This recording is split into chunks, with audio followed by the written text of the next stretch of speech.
nous avons reçu... La dernière fois, nous avons traité les questions concernant Judas, etc. Ensuite, on a pris la question concernant l'huile. C'est quoi l'huile d'onction? Pourquoi? Est-ce qu'il faut en avoir chez soi? Le message que nous avons partagé par rapport à cela a déjà été publié. Donc, on va prendre l'autre question. La question qui suivait, c'est celle-ci. Le Père dans la foi. La question qui suit, c'est celle-ci. Le Père dans la foi, est-ce biblique? Alors, je vais lire tel que c'est écrit. Au lieu de dire est-ce biblique? Entre parenthèses, oui, l'apôtre Paul avait pour fils dans la foi Timothée. Ok. Maintenant, elle dit quel est son rôle? Est-ce une prescription? Je veux dire, doit-on en avoir obligatoirement? Hey. La doctrine. Donc, Olive a déjà posé la question. Elle a répondu que c'est biblique. Donc, dans tous les cas, nous allons essayer de parcourir rapidement, par la grâce de Dieu, quelques aspects concernant cette doctrine qui est, ou alors cet enseignement qui est très mal formé, pour ne pas dire déformé. Vous ne m'écoutez pas apparemment. Vous dites que le son est flou, je ne sais pas pour quelle raison. La doctrine, c'est une doctrine qui est très déformée, qui est vraiment... effectivement, dans les Écritures, on parle du Père dans la foi. On parle du Père dans la foi, mais dans la vie courante, dans la vie de chaque jour, vous savez exactement ce qui se passe, c'est qu'il y a des abus, exactement comme c'est le cas de toutes les autres doctrines. Il y a des abus, il y a des exagérations, il y a des pour ne pas dire, il y a carrément les torsions, c'est-à-dire que les gens tordent les Écritures pour faire ce qu'ils avaient à cœur. Parce que les esprits, les cœurs sont déjà tordus. Ils prennent l'écriture maintenant pour tordre. Voilà. Pour que l'écriture leur ressemble. Ce n'est pas l'écriture qui change les cœurs de ces hommes, mais c'est leur cœur qui change l'écriture. C'est-à-dire que comme j'ai besoin de faire telle chose, j'ai besoin d'utiliser quelque chose dans la Bible pour soutenir ce que j'en ai fait. Regardez, suivez le parcours. Normalement, l'apôtre Jacques nous dit qu'on plonge le regard dans les Écritures. C'est la loi parfaite. Mais on doit être transformé par cette Écriture-là. On doit être transformé. Ce n'est pas que l'Écriture, tu prends l'Écriture avec ta forme et tu déformes l'Écriture pour soutenir ce que tu fais. Et c'est dans ça que les personnes qui se perdent font. L'apôtre Paul dit que ces personnes ont le cœur, la conscience est marquée au fer rouge. Leur conscience est flétrie. Ce sont des personnes qui s'approchent des Écritures pour tordre. Certains, qui sont très peu, le font inconsciemment parce qu'ils ont appris comme ça à l'école de théologie, dans les séminaires, dans les études bibliques, et ceci et cela. Mais d'autres le font clairement, sciemment. Je me souviens d'une vidéo que nous avons vue qui a été virale sur Internet, qui a été très partagée. Vous vous souvenez de la vidéo de pasteur qui marche au milieu d'une assemblée. Et il y a des chrétiens qui sont à genoux. Je ne sais pas si je vais les appeler des chrétiens, des followers, des suiveurs, qui sont à genoux en train de marcher comme ça au sol. Il dit que mes brebis me suivent. Si quelqu'un est ma brebis, qui me suivent. Et puis ils sont là en train de marcher. Vous voyez, ça c'est exactement de quoi je parle. C'est-à-dire que les hommes tordent les Écritures pour adopter leur forme à eux. Ce n'est pas l'Écriture qui les forme, qui les transforme. Non, c'est eux qui déforment l'Écriture.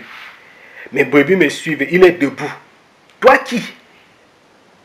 C'est la même chose avec les abus concernant la doctrine dont nous avons parlé la dernière fois, l'huile.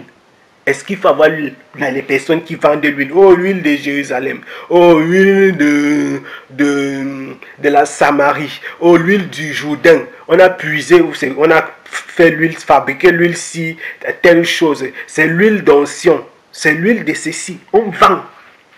Parce que c'est écrit quelque part dans la Bible que vous fabriquerez ça selon l'art du parfumeur. Vous connaissez que l'art du parfumeur, c'était quoi? On mettait quoi avant quoi? On faisait comment?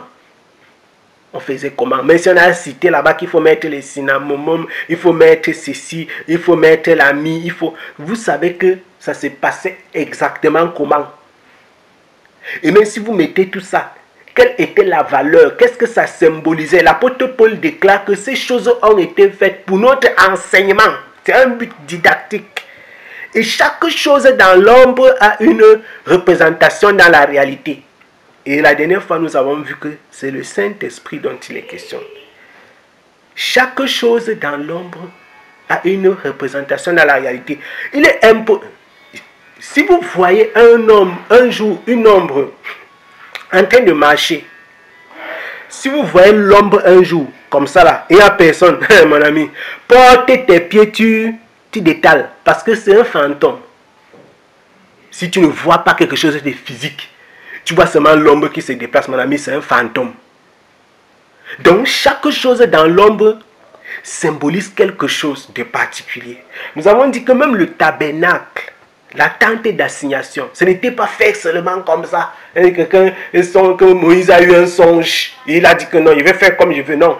La Bible déclare dans ce livre d'Hébreux qu'il a bâti, que le Christ, quand il est entré, il a offert le sacrifice dans le ciel. Donc, il est mort à la croix, mais il a offert aussi le sacrifice dans le ciel, dans un tabernacle qui n'est pas fait de main d'homme.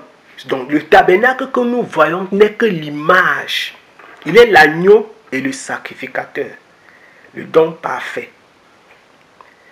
Le don parfait. Chaque doctrine qui est donc tordue a sa forme droite, sa forme juste. Et la doctrine, ou alors l'enseignement sur le Père spirituel, etc., c'est quelque chose qui existe et qui est dans les Écritures. Et effectivement, qui est tordu, mais vraiment tordu dans tous les sens du terme. Nous allons lire, on va lire dans, on va lire où? Disons dans Romains chapitre 4 d'abord. Romains chapitre 4.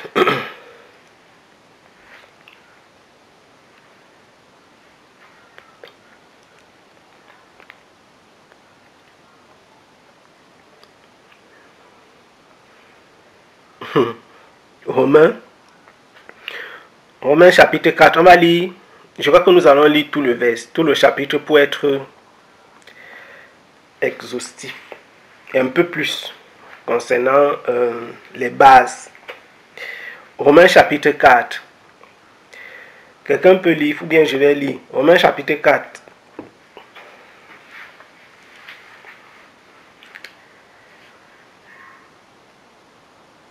Romains chapitre... Amen, frère. D'accord.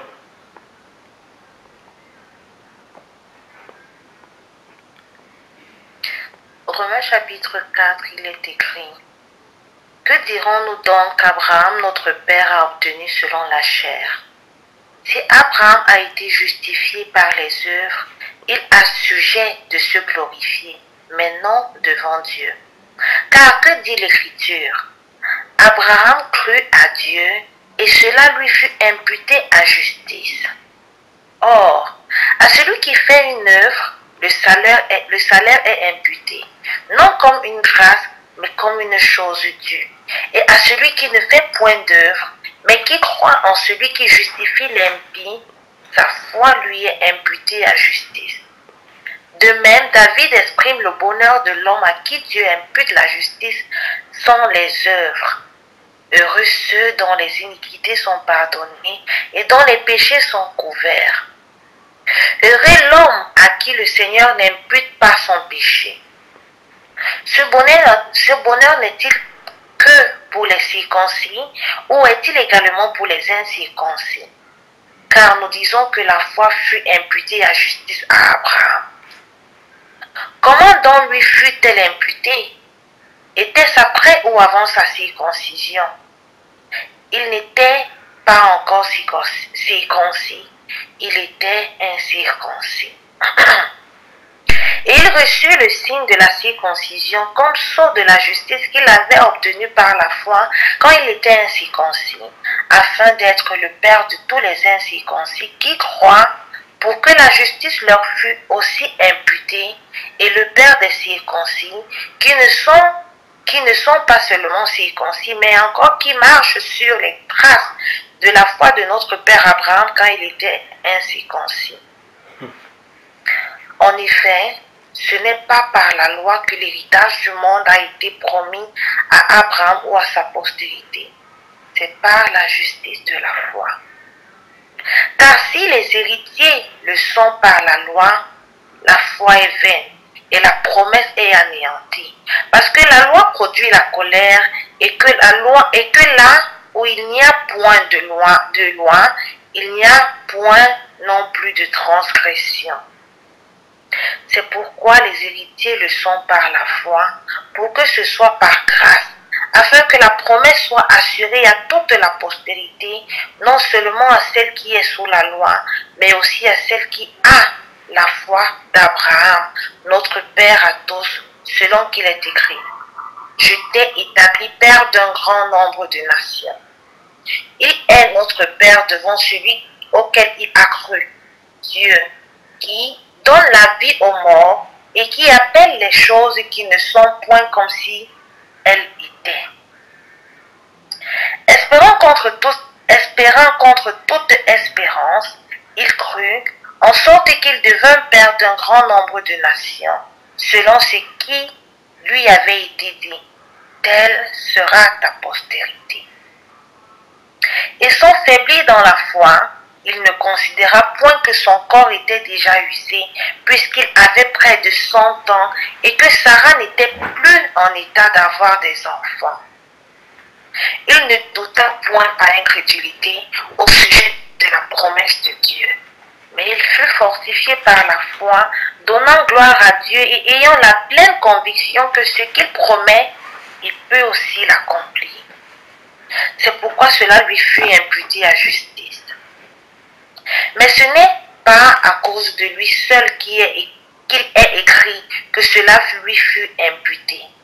C'est encore à cause de nous à qui cela sera imputé.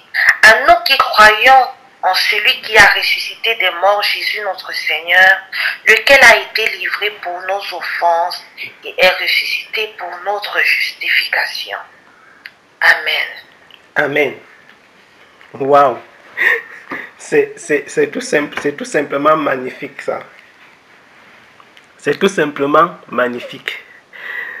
Abraham est notre père dans la foi. Nous avons dit que ça, on pose les jalons, les fondements. Donc, dit que les pères dans la foi, ça n'existe pas. Non, ce n'est pas vrai. Abraham est notre père dans la foi. Et souvenez-vous donc de ce texte. Romains chapitre 4 explique. Asseyez-vous pour lire, pour méditer. Romains chapitre 4. Ça explique qu'est-ce que la foi et comment la loi ne pouvait pas sauver. Comment les circoncis sont dans l'erreur. Et comment Dieu a choisi de prendre à la fois les circoncis et les incirconcis afin qu'Abraham soit le père à tous. Par la foi, pas par la loi. Parce que la loi amène à la surface la colère et le jugement. La foi a apporté la grâce. La Bible déclare que ce bonheur est-il réservé aux seuls circoncis ou est-il accessible aux incirconcis? Les circoncis, ce sont les juifs dans la chair. Les enfants d'Abraham dans la chair. Pour ne pas dire les Israélites dans la chair. Parce que, comme nous avons dit aussi la dernière fois, le terme biblique de juifs, quand la Bible parle normalement des juifs, c'est les descendants, c'est les habitants, c'est le peuple, c'est la nation d'en bas. C'est-à-dire Juda et Benjamin. C'est eux qui sont les juifs. Le reste, c'était les Samaritains. Il y avait Juda et Benjamin et maintenant les Lévites qui travaillaient au temple. C'est eux qui formaient les Juifs qui sont restés solidement ancrés dans la loi. C'est eux qui étaient les Juifs, proprement dit. Maintenant, de nos jours, on englobe dans Juifs tous les Israélites. Mais en principe, à la genèse du terme Juif, c'est un terme qui était mis seulement pour Juda, Benjamin et les Lévites qui travaillaient au temple. C'est des gens qui étaient restés attachés à la parole, à la loi, et qui traitaient les autres, le royaume du Nord, les Samaritains, comme les païens. Ça, c'est une parenthèse. Donc ici, quand nous allons parler des Juifs maintenant dans le Nouveau Testament, on parlait de tout le peuple d'Israël. Vous voyez donc un thème dans un lieu, dans un contexte, il évolue. C'est une parenthèse que j'ouvre. Un thème dans un contexte. Dans l'Ancien Testament, le terme juif ne caractérise pas tout le peuple d'Israël. Mais quand vous lirez dans le Nouveau Testament, ça peut ne pas vouloir dire ce que vous avez lu dans l'Ancien Testament. Donc, quand Paul va parler des Juifs, des circoncis, il parle de toute la nation d'Israël dans la chair. Ceux qui se disent Juifs, c'est-à-dire les descendants d'Abraham dans la chair. Nous avons pour père Abraham. Nous avons pour père Abraham. Donc, je fais cette parenthèse parce que c'est important de comprendre exactement où est-ce que nous sommes en train de partir. Il y avait donc un peuple qui était les enfants qui sont nés dans Abraham, c'est-à-dire qui sont nés d'Abraham dans la chair. Mais la Bible dit que la promesse n'est pas seulement pour eux, les circoncis dans la chair, puisque Dieu a donné la promesse, Dieu a donné la loi, et ensuite il avait donné la promesse. Mais qu'est-ce qui se passe lorsque, si vous prenez la vie d'Abraham, et c'est ce que l'apôtre Paul essaie d'expliquer, à quel moment est-ce que Dieu fait la promesse à Abraham? Est-ce que c'est, je parle de la promesse qui sera le père d'une multitude. Paul essaie d'expliquer que cette promesse-là n'est pas venue après qu'il soit circoncis, mais c'est quand il était encore incirconcis. La promesse que Dieu fait à Abraham, c'est quand il était incirconcis. Et maintenant, Dieu lui donne la circoncision comme la marque. C'est ce que l'apôtre Paul essaie d'expliquer dans ce texte. Donc, ce n'est pas la circoncision dans la chair qui est quoi que ce soit, parce qu'Abraham était déjà le père dans la foi avant d'être circoncis dans la chair. Très profond, ce que Paul explique. Il dit maintenant que nous venons de dire, Abraham a été déclaré juste par Dieu, qui a porté sa foi à son crédit. À quel moment a-t-il eu lieu? À quel moment cela a-t-il eu lieu? Quand il était circoncis ou quand il était encore incirconcis? Ce n'est pas quand il était circoncis, mais quand il n'était pas encore. Et Dieu lui a ensuite donné le signe de la circoncision comme le sceau de la justice qu'il avait déjà reçu par la foi avant d'être circoncis. De la même façon que Dieu a donné un signe à l'Église, le Saint-Esprit, le sceau de Dieu pour l'Église. Donc la circoncision, c'est un sceau pour certifier à Abraham que la promesse que j'étais faite, elle est vraie, elle est véritable. Donc, maintenant, il dit, il est devenu ainsi le père de tous ceux qui croient sans être circoncis. Vous voyez? De tous ceux qui croient. Donc, quand Abraham a reçu ce sceau, il est devenu le père de tous ceux qui croient sans être circoncis, pour qu'eux aussi soient déclarés justes de la même manière. Si Dieu avait déclaré juste Abraham parce qu'il était circoncis, alors les incirconcis plutôt n'entreraient pas dans le salut. C'est-à-dire nous, les païens, n'entreraient pas dans le salut. Chaque chose que Dieu fait a un sens. Même l'ordre chronologique a un sens. Maintenant, il dit, il est aussi devenu le père des incirconcis qui ne se contentent pas d'avoir la circoncision. Le père des circoncis qui ne se contente pas d'avoir la circoncision. Ceci, ça devient intéressant. Le verset 12 dit ceci. Que Abraham est le père des incirconcis qui croient par la foi en Dieu. Il est aussi le Père des circoncis, c'est-à-dire les Juifs dans la chair, qui ne se contentent pas d'avoir la circoncision. Donc le fait d'avoir la circoncision, ce n'est pas suffisant. Il faut ne pas se contenter de cette circoncision. C'est pourquoi ils ont été réprimandés. Ceux qui disaient, nous avons Abraham pour père. Il dit que vous là, votre père c'est le diable. Vous avez Abraham pour... Non, votre père c'est le diable. Nous avons Abraham pour père. Non, non. Donc, ils ne se contentent pas d'avoir. C'est ce que le verset 12 dit. Et vous pouvez lire, vous pouvez être en train de vérifier dans votre... Il dit, il est aussi devenu le père de ceux qui ne se contentent pas d'avoir la circoncision, mais qui suivent l'exemple de la foi que notre père Abraham a manifesté alors qu'il était encore incirconcis.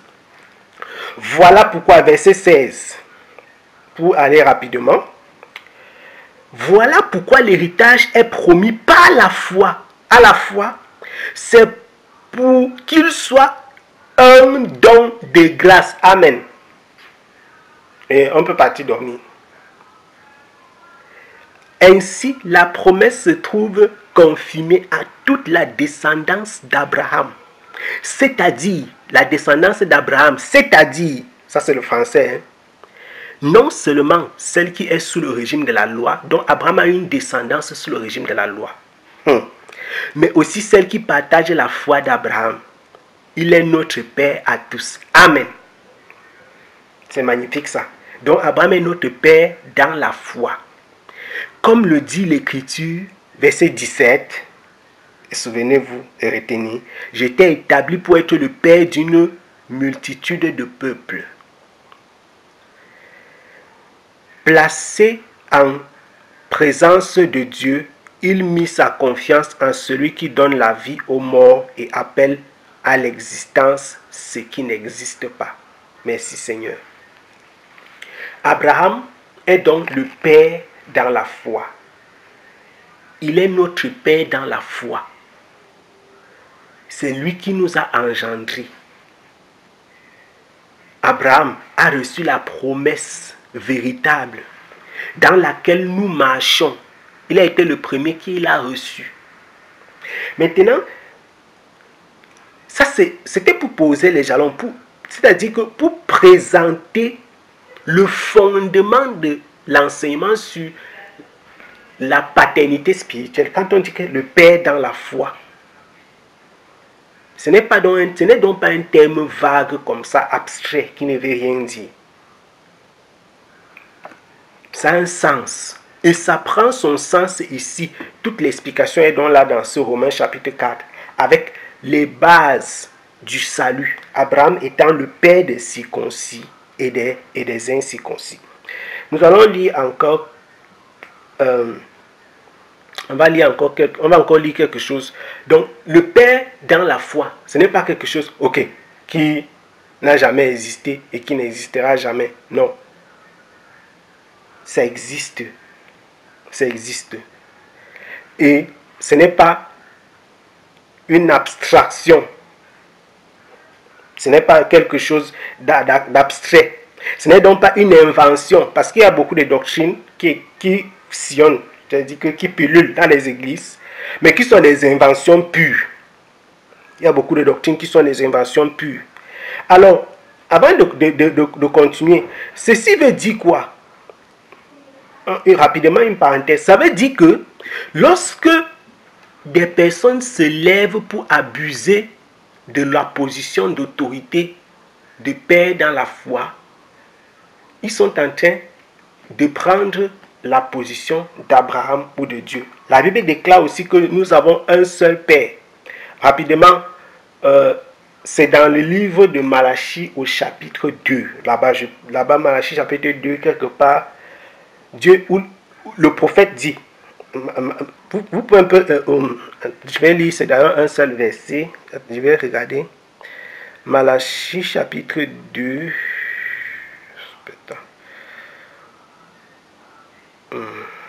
Malachie,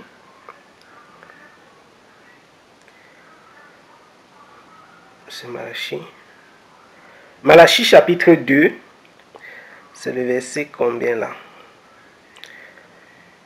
Malachie chapitre 2. Le verset 10. Il dit ceci. Malachie chapitre 2, le verset 10 dit ceci. Ne sommes-nous pas tous enfants d'un Père unique? N'avons-nous pas été créés par un seul Dieu? Comment donc pourrions-nous agir avec traîtrise chacun envers son compatriote et profaner ainsi l'alliance conclue avec nos pères? Voilà. Donc, Malachie nous dit que on a un Père unique, un Dieu qui nous a créés. Donc, il y a le Père en tant que Dieu et il y a le Père dans la foi en tant qu'Abraham. Je suis en train de vouloir expliquer dans une parenthèse comment est-ce que les hommes, en usurpant, c'est-à-dire qu'en abusant de la position de Père dans la foi, en fait, ils sont en train de prendre la place de Dieu dans la vie des hommes, dans la vie des chrétiens. Et vous comprendrez donc par là pourquoi Jésus-Christ a mis pourquoi Jésus-Christ a donc donné des avertissements dans ce livre de Matthieu, par exemple, que vous dites que n'appelez personne Père. En réalité, est-ce que lorsque Jésus dit là-bas que n'appelez personne Père, est-ce que ça veut dire que les pères dans la foi n'existaient pas? C'est donc pourquoi il y a des deux extrémités. Ceux qui exagèrent, Père, dans la foi, et ceux qui disaient qu'il ne faut même appeler personne Père. C'est faux. Quand les gens disent qu'il ne faut appeler personne dans le sens que personne ne doit être appelé, c'est faux aussi. Parce que la Bible déclare et la Bible enseigne qu'Abraham est notre Père dans la foi. Vous voyez ça? La Bible déclare qu'Abraham est notre Père dans la foi. Donc les gens qui sont dans les deux extrémités sont dans l'erreur. Et souvent c'est ce qui se passe. Quand il y a une erreur, les gens sortent maintenant et apportent l'autre extrémité. Tout simplement parce qu'ils ne veulent pas... Je ne sais pas pourquoi est-ce que les gens ont peur de la vérité. Il ne faut pas avoir peur de la vérité. C'est la même chose qui se passe avec le port de voile. Je crois qu'on continue à voir les gens qui sont stressés, qui disent « Oh, est-ce qu'il faut toujours avoir le voile sur la tête? On m'a dit que si j'enlève le voile, pourquoi le stress là? On dirait que vous allez être sauvé par les œuvres. » À un moment, on devient donc... On ne comprend. Est-ce que vous avez compris même le sens des Écritures en fait? C'est ça. Parce qu'il y a les dérives d'un côté, d'autres chrétiens sortent de l'autre côté pour sortir aussi leur loi. Maintenant, ils imposent leur loi. Maintenant, ce n'est plus la parole de Dieu qu'il faut suivre. C'est-à-dire que l'Écriture dit que non, la femme prie, non, non, il faut toujours, même si tu dors, même si tu es n'importe où. C'est-à-dire qu'il y a même les femmes qui ont même peur de se tresser. Tellement elles se disent que non, si j'enlève ça sur ma tête, je suis en train de vous montrer comment est-ce que les extrêmes. Il y a des gens qui disaient que non, si tu mets l'habit avec le plastique dessus, oh, si tu portes tel type de vêtements, tu ne vas pas partir au paradis. Si tu fais ceci, les extrêmes, vous voyez les extrêmes. Les chrétiens, les gens se retrouvent donc en train d'ajouter ce qui n'est pas dans l'Écriture. Qu'est-ce que Jésus voulait donc dire quand il dit que vous ne devez pas avoir de père?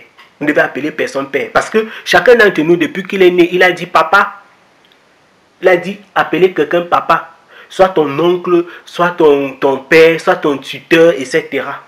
Parfois même certains enseignants dont on est très proche, etc. Chacun a appelé papa. Est-ce que Dieu est donc fâché contre ces personnes qui a appelé quelqu'un papa? Ou bien même des aînés dans la foi qu'on appelle papa, est-ce que Dieu sera fâché contre ces personnes? Quel est le sens que le Seigneur voulait donner là-bas? C'est ça dont il est question. Ce n'est pas les extrêmes, que non, si tu appelles un nom papa, ça veut dire que tu vas partir en enfer. Non, ça c'est des foutaises, ça ne veut rien dire. C'est pourquoi il faut être dans les Écritures. Il faut comprendre le sens des Écritures. Il faut comprendre le sens des Écritures. Il faut comprendre. Sinon, tu es perdu. La révélation de ta parole est claire. Elle donne la vie aux simples, aux gens qui sont simples. Trop de tension. Et donc, j'étais en train de dire que si on ne comprend pas, on va continuer donc à marcher d'un sens ou de l'autre. C'est-à-dire soit dans le sens de ceux qui sont à l'extrême gauche ou avec ceux qui sont à l'extrême droite. Mais il faut comprendre qu'est-ce que l'Écriture enseigne. Malachie chapitre 2 nous a dit qu'il y a Dieu est notre Père. Et Romains chapitre 4 dit que Abraham est le père dans la foi. Dieu lui a donné la promesse. Donc les hommes qui abusent de la position d'autorité dans la foi recherchent la place de Dieu ou la place d'Abraham. Or, ce n'est pas leur place. Ce n'est pas leur place. Ce n'est pas leur place. Maintenant, regardons, avançons pour voir ce que l'apôtre Paul. Regardez ce que l'apôtre Paul déclare. Regardez ce que dit l'apôtre Paul dans 1 Corinthiens. Si j'ai bon. C'est dans 1 Corinthiens. Je suis en train de regarder.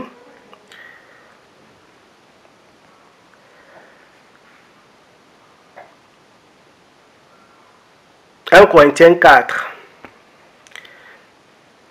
1 Corinthiens chapitre 4. 1 Corinthiens au chapitre 4. L'apôtre Paul, lisons ce que l'apôtre Paul déclare à partir du verset 14 jusqu'au verset... On va lire jusqu'au verset 21. Ici, on va expliquer c'est quoi un père dans la foi. Qu'est-ce qu'il fait? Notons aussi, on va lire également 1 Timothée chapitre 1,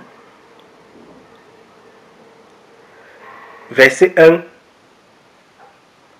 jusqu'au verset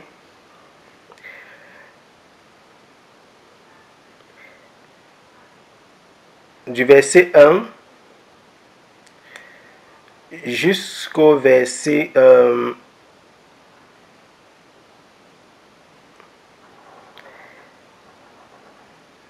8 jusqu'au verset 7. 1 Timothée chapitre 1 du verset 1 jusqu'au verset 7. Il faut écrire ça aussi. Ensuite, nous allons également lire, on va commencer, on va lire également dans le livre de Tite, du verset 1 au verset 4. Tite chapitre 1, d'abord Tite, c'est un seul livre. Tite 1, 1 à 4. Oui. On va lire également Tite 1, du verset 1 au verset 4. Donc, quelqu'un peut lire, commencer par Tite.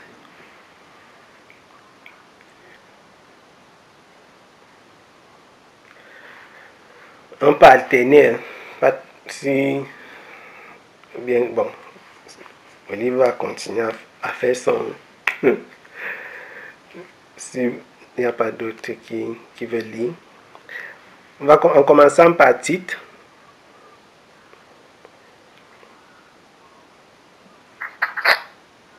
Amen, frère.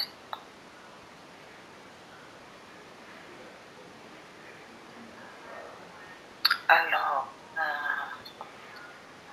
Tite 1, il est écrit: Paul, serviteur de Dieu et apôtre de Jésus-Christ pour la foi des élus de Dieu et la connaissance de la vérité qui est selon la piété, lesquels reposent sur l'espérance de la vie éternelle, promise dès les plus anciens temps par le Dieu qui ne ment point et qui a manifesté sa parole en son temps par la prédication qui m'a été confiée d'après l'ordre de Dieu notre Sauveur. À Tite, mon enfant légitime en notre commune foi.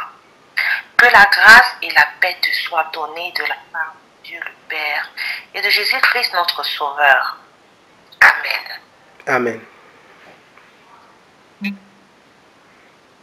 Ça c'était Tite au chapitre 1, les versets 1 à 4.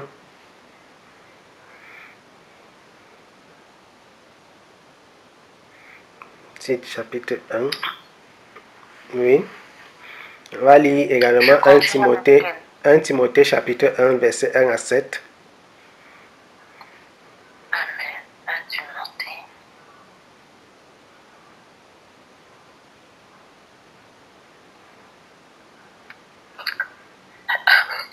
il est écrit. 1 Timothée 1, chapitre, verset 1 à 7. Paul, apôtre de Jésus-Christ, par ordre de Dieu notre Sauveur et de Jésus-Christ notre espérance, à Timothée, mon enfant légitime en la foi. Que la grâce, la miséricorde et la paix te soient données de la part de Dieu le Père et de Jésus-Christ notre Seigneur. Je te rappelle l'exhortation que je te fis à mon départ pour la Macédoine lorsque je t'engageais à rester à Éphèse afin de recommander à certaines personnes de ne pas enseigner d'autres doctrines et de ne pas s'attacher à des fables et à des généalogies sans fin qui produisent des discussions plutôt qu'elles n'avancent l'œuvre de Dieu dans la foi. Le but du commandement, c'est une charité venant d'un cœur pur, d'une bonne conscience et d'une foi sincère.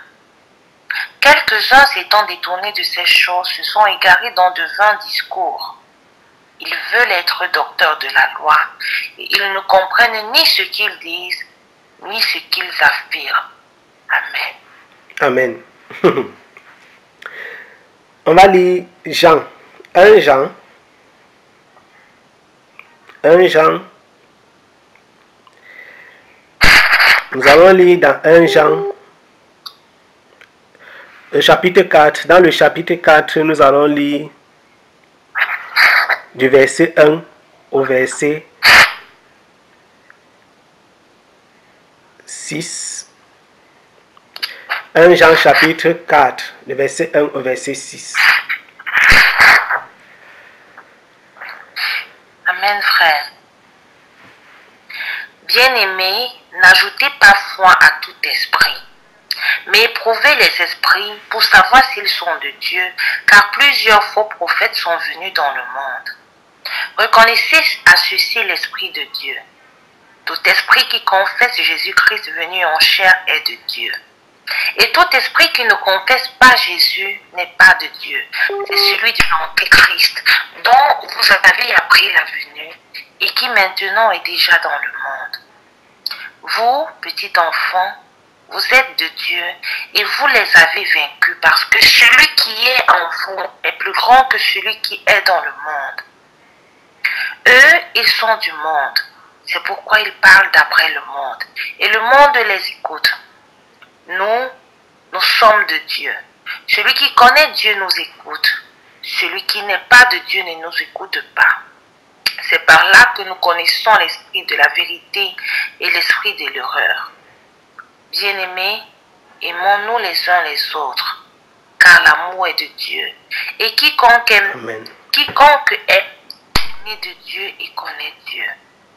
Celui qui n'aime pas n'a pas connu Dieu, car Dieu est amour. Amen. Amen. 1 Jean chapitre 2. Tu rentres seulement de 2 chapitres. Tu vas lire le verset 1 et ensuite le verset 12.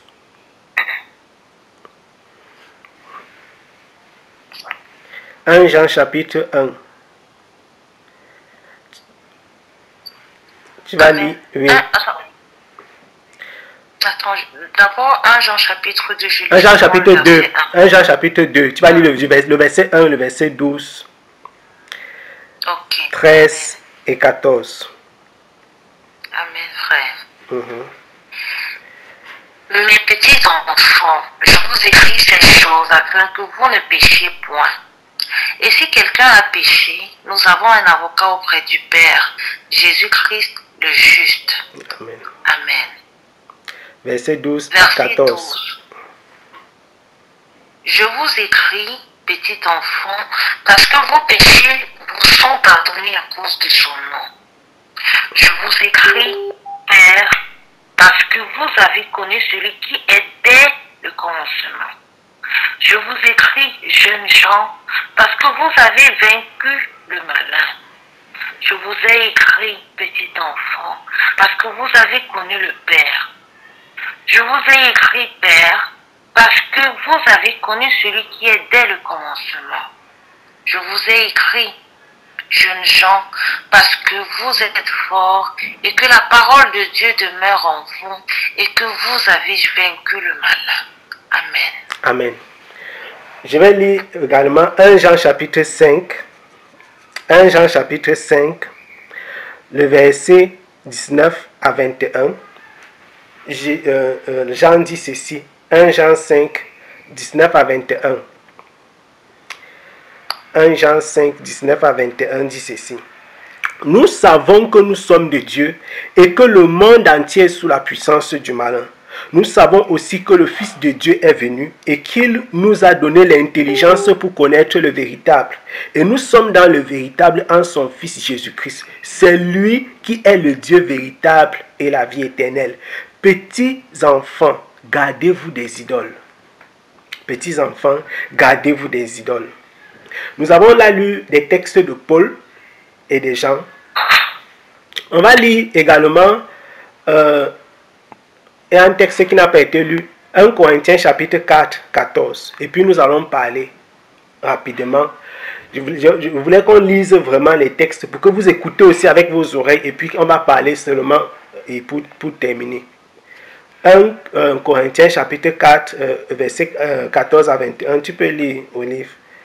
1 Corinthiens 4, 14 à 21, que on a déjà écrit plus haut. Amen, frère.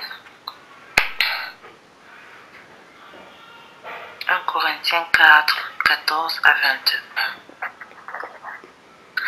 Ce n'est pas pour vous faire honte que j'écris ces choses, mais je vous avertis comme mes enfants bien-aimés.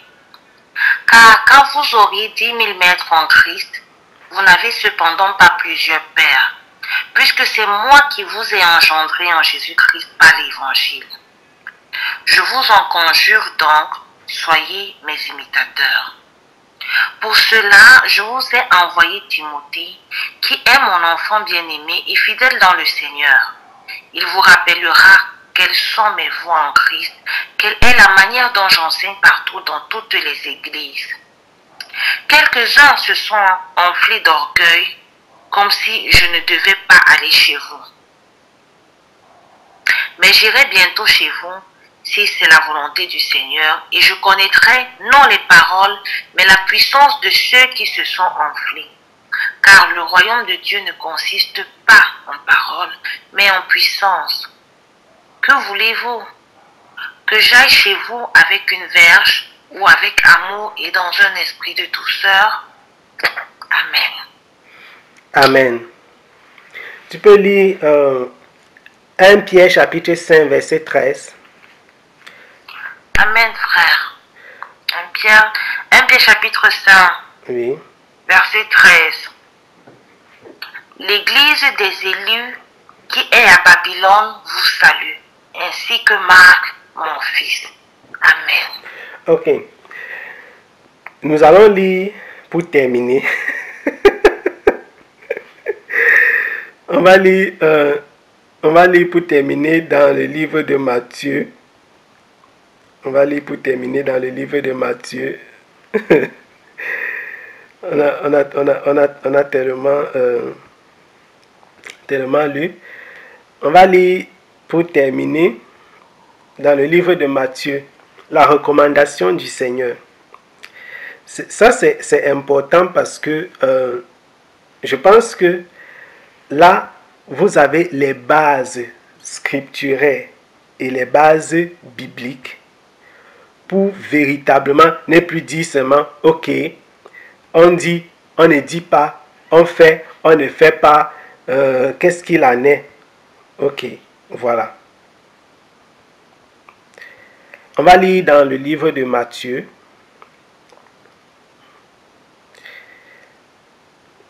Dans Matthieu chapitre 23.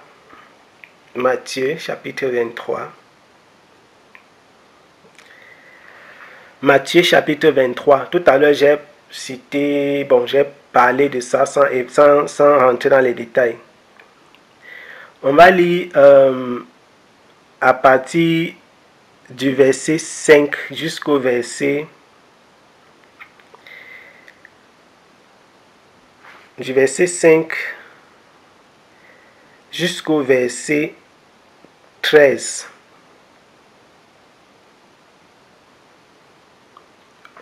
Voilà, je crois que c'est le dernier texte que nous avons lu. Bon, à moins que le Seigneur nous conduise dans un autre texte. Parce que je voulais qu'on essaye de faire ainsi pour réduire. Parce que si je devais prendre chaque texte à la fois, en séparément, on n'en finirait pas. Donc, Matthieu chapitre 23, quelqu'un peut lire, versets 5 à 13.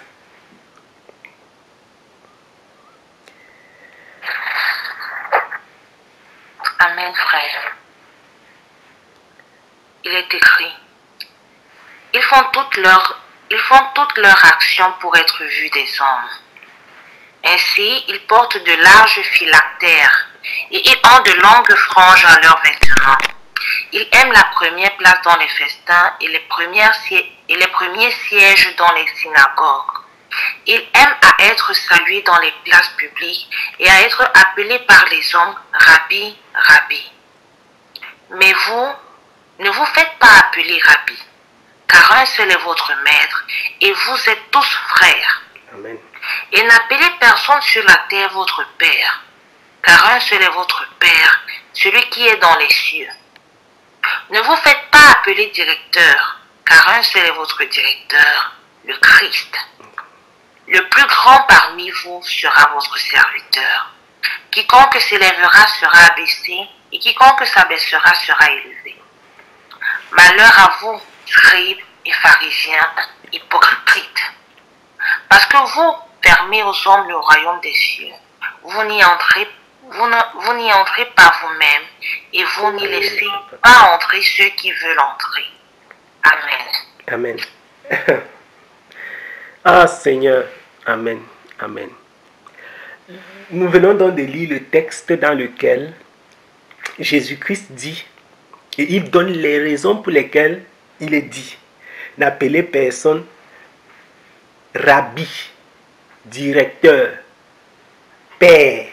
Maintenant, la question que je vais poser, parce que tout à l'heure nous avons dit qu'il y a deux extrêmes. Ceux qui sont à l'extrême pour dire que, oh père, papa, tout genre de noms il y a dans le monde. Et ceux qui disent qu'il ne faut même pas. Bon, la question que je vais poser, ceux qui sont dans les entreprises là, est-ce que tu appelles ton patron, ton directeur? Si il faut être carré dans les écritures, on a dit qu'on appelait personne directeur, ça veut dire que tu ne dois appeler personne directeur. Donc, à partir du moment où j'appelle mon directeur, monsieur le directeur, j'ai péché. Vous voyez pourquoi est-ce qu'il faut comprendre les écritures. Pourquoi nous insistons à dire la révélation de la parole est claire. La dernière fois, nous avons insisté sur ce texte. Et encore, nous disons, lorsqu'il n'y a pas de révélation, nous avons lu ça dans le livre des Proverbes, que lorsqu'il n'y a pas la révélation, le peuple est sans frein. Et nous avons expliqué que le manque de révélation, c'est le manque de lumière. C'est l'obscurité, ce sont les ténèbres. Les gens m'ont dit du n'importe quoi et fait du n'importe quoi. Tu ne peux pas dire que je ne peux appeler personne père, je ne peux pas appeler personne directeur. Et en même temps, tu es en train d'appeler ton patron au travail patron. Ton patron, c'est ton chef, c'est ton maître. Mais il est maître dans un contexte. Il est rabbi. Rabbi en quoi? Comment? Qu'est-ce que c'est là? Quelle est la représentation en fait? C'est de ça dont il est question. L'appeler personne directeur ne veut pas dire que lorsque tu dis monsieur le directeur, tu as péché. Non, ce n'est pas de ça dont il est question. Vous comprenez donc que les gens disaient du n'importe quoi et ils disaient des choses qu'ils ne font pas. C'est pourquoi ceux qui vivent dans la loi, ceux qui marchent étant chrétiens, ils vivent comme s'ils étaient sous la loi. Ils sont déchus de la grâce. Puisqu'ils vivent les règles et les règles et les règles, sans comprendre même de quoi il est question. Et c'est dans à dessein que l'apôtre Paul pose la question de savoir que vous avez commencé par l'esprit. Pourquoi vous voulez marcher, continuer par la chair? Oh, il faut. Non, ce n'est pas une question de il ne faut pas. Il faut comprendre, c'est tout. Donc, Jésus dit qu'il ne faut appeler personne père. Mais il explique que vous avez un père dans le ciel. Donc, tous ceux qui se positionnent en père avec pour but de prendre la place de votre Père qui est dans le ciel sont des idoles. Et nous avons dans le monde beaucoup d'idoles. Quelqu'un qui dit que mon fils dans la foi. Les gens sont capables de te réveiller en pleine nuit Tu les adores, tu les loues, les gens se mettent à genoux pour que les pères, ou c'est les quoi dans la foi, les mentors, il y a tout genre de mots. Les maîtres, les gens se couchent au sol quand ils passent. Les gens se mettent à genoux. Les gens se prosternent à terre. Vous voyez? Ce sont ces dérives dont Jésus parle.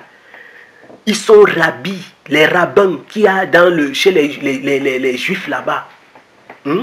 Les maîtres suprêmes. Quand ils parlent, c'est comme si le Seigneur a parlé, exactement comme dans l'église catholique. On dit que le pape parle ex-cathédra. Donc quand il parle comme ça sur le siège, le remplaçant du Fils de Dieu, le vicaire du Fils de Dieu. Quand il parle sur son siège, personne ne peut plus régimber. C'est de ça dont Jésus parle. Personne n'est votre directeur. Vous avez un directeur, c'est le Christ. Donc si quelqu'un dans ta vie se positionne en directeur et veut prendre... Le Christ dont il est question ici, c'est le Saint-Esprit. Et je ne vais pas rentrer dans une autre parenthèse pour dire que Jésus-Christ, c'est le Saint-Esprit. Vous voyez ce que Jésus dit. C'est comme ça que les gens qui disaient que oh, Jésus, oh, il ne peut être son propre Père. C'est comme ça, ils se cognent leur propre tête sur un mur. C'est pourquoi la révélation de la parole est claire. Jésus dit que vous avez un seul directeur, c'est le Christ. Or, il dit aussi que le Christ, que notre directeur, c'est le Saint-Esprit. Donc le Christ, c'est le Saint-Esprit. Et la Bible déclare encore, l'apôtre Paul enseigne que le Christ, Christ est l'Esprit. Et là où est l'Esprit est la vérité. Amen. Je ferme la parenthèse. Voilà. Donc, il faut chercher la vérité. Il faut chercher la révélation des Écritures. C'est elle qui donne la vie. Lorsque tu n'as pas compris, tu vas continuer à tâtonner, à tituber. Tu vas continuer à tâtonner et à tituber. Donc, Jésus ne parle pas de mon père, mon tuteur qui est à la maison, celui qui a payé mes études. Si je l'appelle papa, ce n'est pas un problème. Quand tu dis papa, ce n'est pas un problème. Si même j'ai un fils dans la foi et que je l'appelle mon fils, ou bien une fille et que je l'appelle ma fille, ce n'est pas ça qui fait problème. Le problème se pose lorsque ce que Jésus a décrit dans Matthieu chapitre 23 se pose comme problème. Lorsque quelqu'un devient un rabbi et qui prend la place du Père de Dieu, qui prend la place de Christ, le Saint-Esprit, quand quelqu'un se positionne comme un maître suprême sur ta vie, des gens qui sont capables de décider de tout et rien. On a vu des chrétiens, je ne suis pas en train d'inventer, des chrétiens qui broutent l'herbe. Vous avez vu, il y a des vidéos, partez seulement taper sur YouTube, sur Facebook, YouTube, etc. Chrétiens qui broutent les herbes. Vous allez voir. Quelqu'un qui te fait brouter de l'herbe parce qu'il dit qu'il est ton. C'est-à-dire que les gens ils sont rentrés même dans l'âme des personnes. Vous vous dites à quel niveau est-ce qu'ils dominent sur eux? À quel niveau? C'est de ce type de pères dans la foi, des pères spirituels. C'est ce type qui sont des idoles dans la vie de ceux qui le disent diriger ou conduire ou dominer ou quoi, je ne sais. C'est de ça dont il est question. C'est de la dérive dont il est question. Donc Jésus n'est pas en train de dire que si tu appelles ton père papa, tu as péché. Parce qu'auquel cas, on ne doit appeler personne papa. Et appeler aussi personne, monsieur le directeur, appeler aussi personne, je ne sais pas quoi. Vous voyez un peu? Et ça n'a aucun sens. Vous voyez, ça n'a aucun sens. Maintenant, nous avons la conviction, nous avons la certitude que ça n'a aucun sens. Pourquoi? Parce que nous venons de lire des textes où, si c'était seulement l'apôtre Paul, voilà, vous savez, il y a les gens qui ils ont toutes sortes de, ce n'est pas pour rien que on pouvait lire seulement les textes de Paul. Mais comme je sais que les gens sont des experts argumenteurs, il y a des gens qui vont vous dire que, oh, l'apôtre Paul était misogyne. Oh, Pierre n'a jamais enseigné ceci. Mais comme le Saint-Esprit a l'avance sur les hommes, généralement, vous allez voir que les doctrines, ça circule entre les apôtres. Paul, Pierre et Jean, ils ne marchaient pas ensemble. Mais vous allez voir que les doctrines ont circulé. Quand l'apôtre Paul dit que la femme doit marcher, s'habiller comme ça, l'apôtre Pierre aussi enseigne là-bas, etc. Vous voyez qu'ils vont dans la même direction, sans jamais se connaître. Paul appelle Timothée, Tite, etc. mon fils. Pierre appelle Marc, mon fils.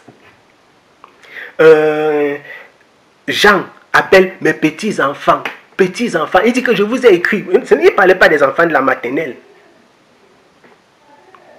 Il ne parlait pas. Dans le texte, vous verrez donc clairement que lorsque je ne relis plus les textes parce qu'on les a lus. Si vous allez donc relire et méditer les textes, vous verrez clairement qu'il parle à des personnes qui connaissent la parole, qui ont choisi de suivre Christ. Certains d'entre eux sont physiquement des enfants, d'autres sont des adultes. Et dans certains contextes, il parle vraiment à des adultes. Lorsqu'il dit par exemple que petits enfants, méfiez-vous des idoles, gardez-vous. L'expression qui est utilisée dans une version, je crois que ça doit être la version du second, gardez-vous. Il ne parle pas des enfants de la maternelle qui ne connaissent pas Dieu. Donc, Pierre, Jean et Paul, qui ont écrit l'essentiel du Nouveau, pour ne pas du Nouveau Testament, mais des épîtres, ont la notion des pères dans la foi, c'est quoi?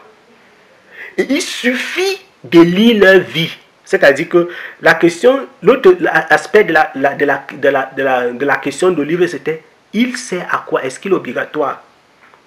C'est obligatoire parce qu'il y a quelqu'un qui t'enseigne. Personne ne peut être comme ça.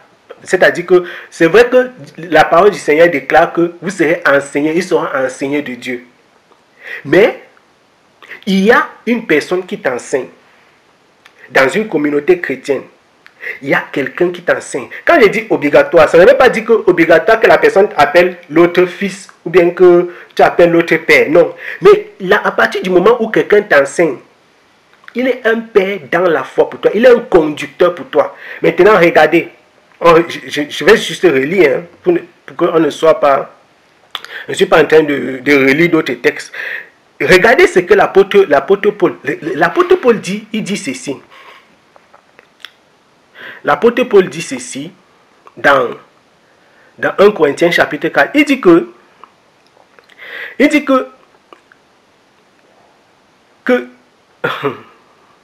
ce n'est pas pour vous faire honte que j'écris ces choses, mais je vous avertis comme mes enfants bien-aimés. Donc, l'apôtre Paul n'avait pas pour objectif de les ravir, de ravir leur foi ou bien de ravir la place de Dieu dans leur vie. Donc, ce n'est pas un sacrilège pour Paul de parler ainsi. Je parle comme à mes enfants parce que j'ai de l'amour pour vous. Ce n'est pas que je suis en train de dire quelque chose. Je n'ai rien à voler chez vous. Je parle comme à des enfants bien-aimés. Donc, toute personne qui a été conduit, quelqu'un t'a enseigné, quelqu'un t'a prêché la parole, tu as cru, tu as reçu le baptême, tu es venu, tu as reçu les enseignements. Il est un père, il est un conducteur. Sans être un Dieu, un Saint-Esprit, comme les autres font. Mais il est un conducteur dans ta vie. Il est un conducteur, il est un dit, il est quelqu'un qui t'aide à marcher, il est quelqu'un qui t'apporte la lumière. Quand tu es dans l'erreur, quand tu es dans des difficultés, quelqu'un qui t'a... C'est ça. C'est ce que l'apôtre Paul explique dans 1 Corinthiens chapitre 4. Donc, il dit que quand vous auriez 10 000 maîtres en Christ, vous n'avez cependant pas plusieurs pères, puisque c'est moi qui vous ai engendré en Christ par l'évangile. Donc je vous ai prêché, vous avez cru. Soyez mes imitateurs. Vous verrez, c'est les mêmes enseignements que l'apôtre Jean. C'est-à-dire que, c'est pourquoi j'ai dit que je ne peux pas détacher les textes ici, tous. Sinon, ça prendrait du temps. Mais regardez, lisez et méditez les textes de Paul. Paul, un père dans la foi, c'est celui qui donne l'exemple. Et quand j'ai dit ça, je peux dire Amen et on part dormir, c'est terminé. Un père dans la foi, quelqu'un qui te conduit, doit te montrer la route, l'exemple. Tu ne accompagnes pas les gens sur un chemin que toi-même tu ne sais pas où on part. Quand je parle du salut, il faut que ce soit un salut que j'ai expérimenté. Quand je parle du Saint-Esprit, il faut que je parle d'un esprit que j'ai expérimenté. Quelqu'un qui dirige, qui conduit, qui t'aide à avancer, qui arrête ta main. Il a expérimenté, il est passé par les difficultés par lesquelles toi tu passes. Il t'accompagne au quotidien. L'apôtre Paul dit que soyez mes imitateurs. Soyez mes imitateurs. Il ne parle pas comme ça parce qu'il est un débauché, quelqu'un qui boit, qui saoule, qui fait du n'importe quoi. Et donc, On est surpris de voir dans l'église les gens qui se lèvent eux-mêmes. Ils disaient que oh, je suis votre père, je suis votre... Les gens qui sont toujours en train de dire je. Vous avez lu ce que Jésus a dit dans Matthieu 23. Ils font tout pour qu'on les voit. Les vrais pères dans l'église ne se lèvent même pas pour... J'ai dit, les vrais pères dans l'église, vous voyez les bien-aimés marchent, les bien-aimés sont dans les assemblées, dans les communautés. Chacun sait dans son esprit, dans son cœur que telle personne, c'est un modèle pour moi. Mais les gens n'ont même pas besoin de bavarder, de crier. Jésus dit que quand vous partez dans une fête, ne vous asseyez pas devant, de peur qu'on vienne vous dire après aller derrière. Vous voyez? Parce que quand quelqu'un joue un rôle dans ta vie, tu sais qu'il joue ce rôle-là. Tu n'as pas besoin de taper le tam-tam. Jésus dit qu'ils font tout ça pour qu'on les voit. Oh, je suis votre père. On a vu même des gens, j'ai vu des chrétiens, des enseignants de la parole, enseignants. Quelqu'un se levait comme ça, fait les enseignements, tout un enseignement pour avertir les chrétiens. Je ne veux plus vous voir aller sur telle chaîne. Oh, je ne veux plus vous voir aller sur telle chaîne sur YouTube. Vous suivez les prédicateurs qui vous enseignent le contraire de ce que... Donc, tu es devenu... Écoutez-moi, si vous voulez, suivez ce que vous voulez. Lorsque tu vas suivre, si tu es quelqu'un qui est averti et guidé par le Saint-Esprit, tu vas discerner ce qui est bon du mauvais. Suis. Oh, en fait, on ne doit pas te dire que monte, descend. Non, non, non. Le Saint-Esprit va trier en toi. Il doit trier. Il doit t'aider. Voilà. Donc, un père dans la foi, c'est quelqu'un qui t'accompagne. Le père dans la foi, dans le modèle dont nous sommes en train de parler, c'est celui qui t'accompagne, mais qui ne peut pas jouer le rôle du Saint-Esprit. Ces personnes dont veulent jouer le rôle du Saint-Esprit dans la vie des chrétiens, montez, descendez, ne partez plus sur tel site, ne rencontrez plus telle personne, ne suivez plus telle personne, ne parlez plus avec telle personne, ne faites plus ceci. Ils sont toujours en train de dire non. Ça ne sert à rien. Ça ne sert à rien de vouloir être Dieu dans la vie de quelqu'un.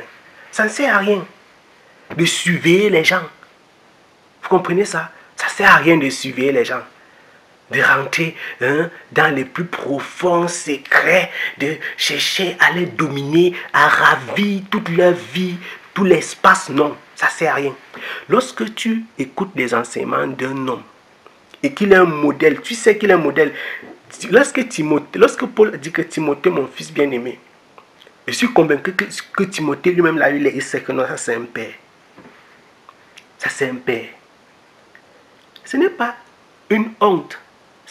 Paul ne dit pas avec honte. Quand il donne des instructions à l'église de Corinthe, et il l'avertit, il gronde même.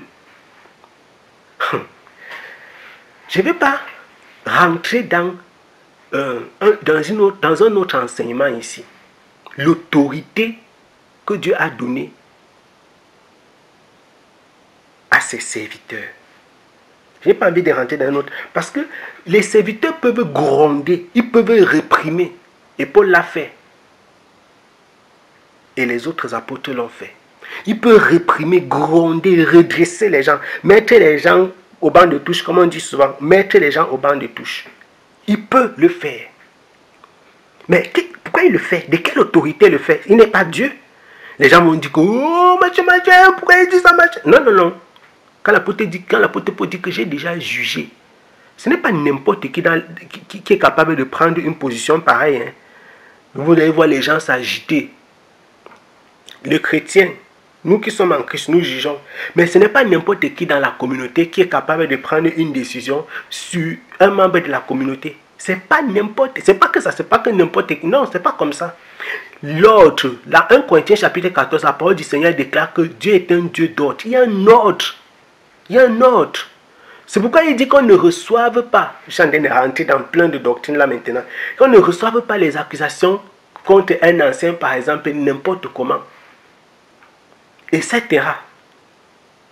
Il y a un ordre à suivre dans une communauté. Et les personnes que Dieu a établies pour diriger, pour conduire, ce n'est pas que cette personne-là c'est un dominateur, c'est le Saint-Esprit de Dieu jamais. Et c'est ça que les gens cherchent à faire. Nous sommes des frères. Et j'aime l'attitude de Pierre.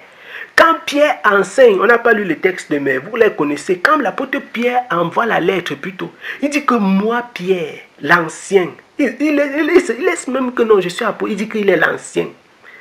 mes frères. Quand un apôtre, il appelle mes frères.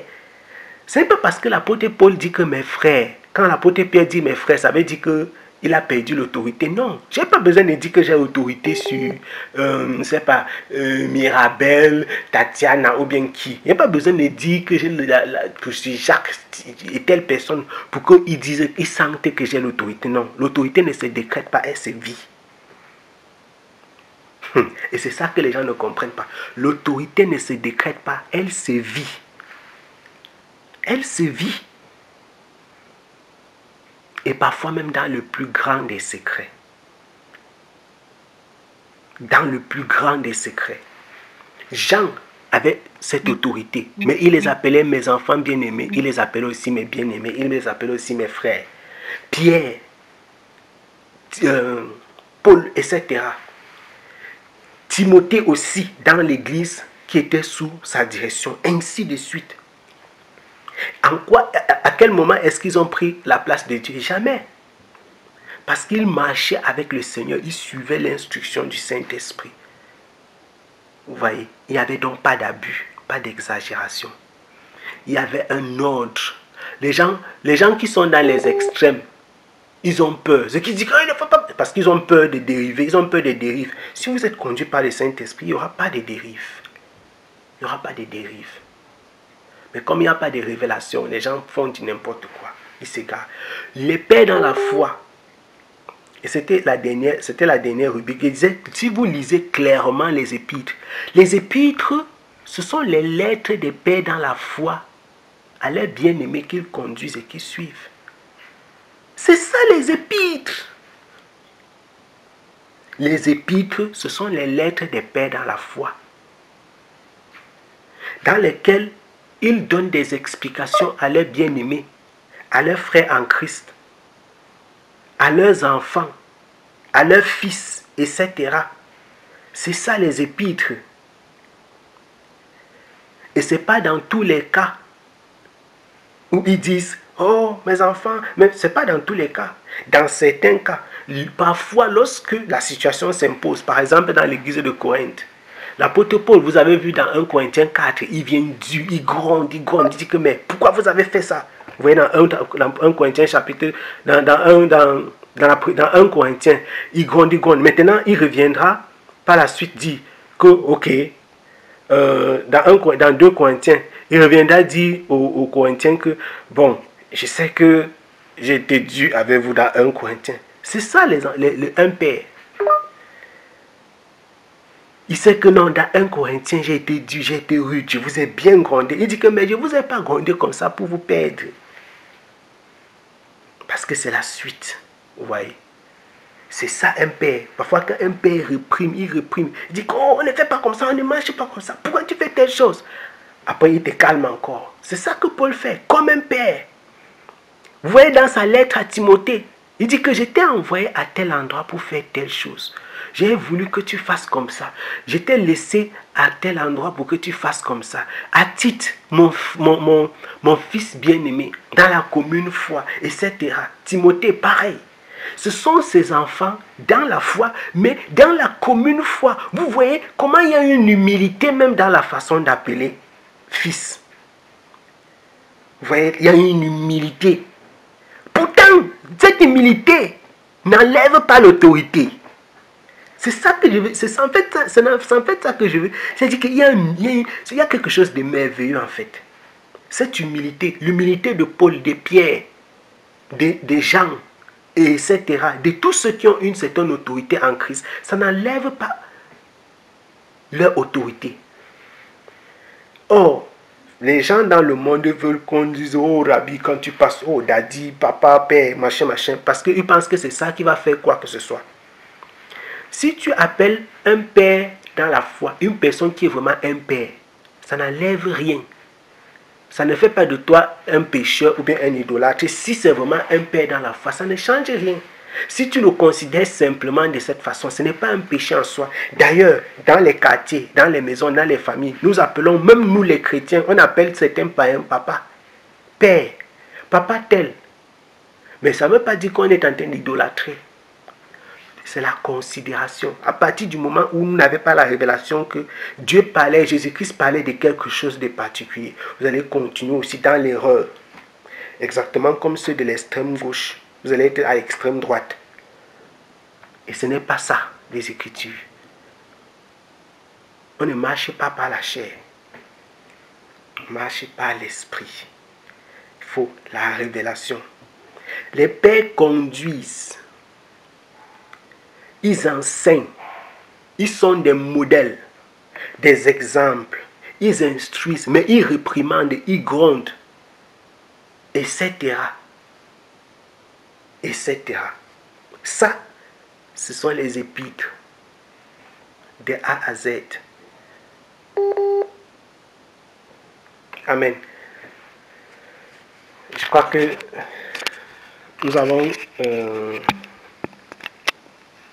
parcouru et j'espère répondre à la question d'Olive. Et que c'est ça la symbolique, la représentation, la signification des pères dans la foi, dans le sens scripturel, dans le sens biblique de la chose. C'est ça la signification.